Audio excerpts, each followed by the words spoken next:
ठाकरे महाराष्ट्राच्या राजकारणातला मोठा ब्रँड. या ब्रँडला मोठा इतिहासही आहे आणि राजकारणात वजनही. ज्या घोषणेची महाराष्ट्र गेल्या 20 वर्षांपासून वाट पाहत होता तो क्षण अखेर आज आला.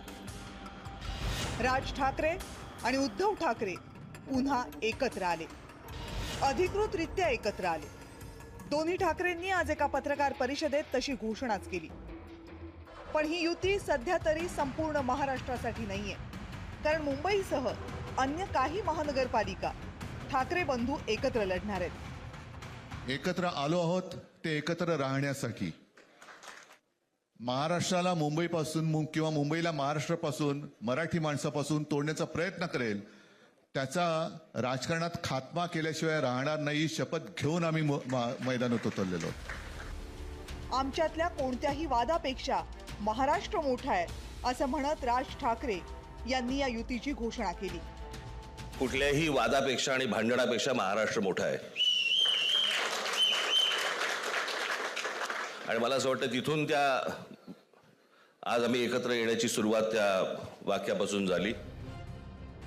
या युतीनंतर प्रत्येकाच्या मनात प्रश्न एकच आहे, मुंबईचा महापौर कोण होणार?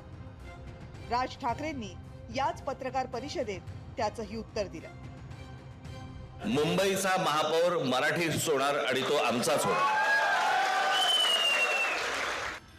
ठाकरे बंधू एकत्र आल्यानं मुंबई महानगरपालिकेमध्ये भाजपसाठी मोठं आव्हान निर्माण होणार का, हाही सवाल केला जातोय.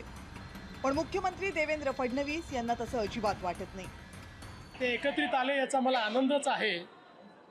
ते एकत्रित येण्यामुळे फार काही घडेल राजकीय दृष्ट्या असा जर कोणाचा समज असेल तर तो बाळबोध समज आहे.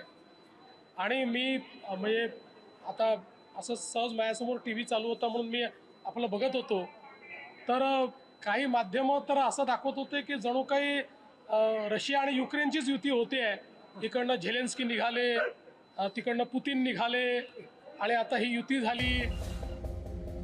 एक मात्र निश्चित, ठाकरे बंधूंच्या युतीमुळं मुंबई महानगरपालिकेची लढत आता जास्त चुरशीची झाली आहे. एकनाथ शिंदे यांच्यासाठीही मुंबई महापालिकेमध्ये मोठं आव्हान निर्माण झाले, कारण शिंदे आणि ठाकरे बंधूंचा मतदार एकच आहे, मराठी माणूस. त्यामुळे 15 तारखेला होणाऱ्या मतदानात मराठी माणूस कुणाच्या बाजूने आपला कौल देतो याकडे फक्त महाराष्ट्राचंच नाही तर अवघ्या देशाचं लक्ष लागलंय.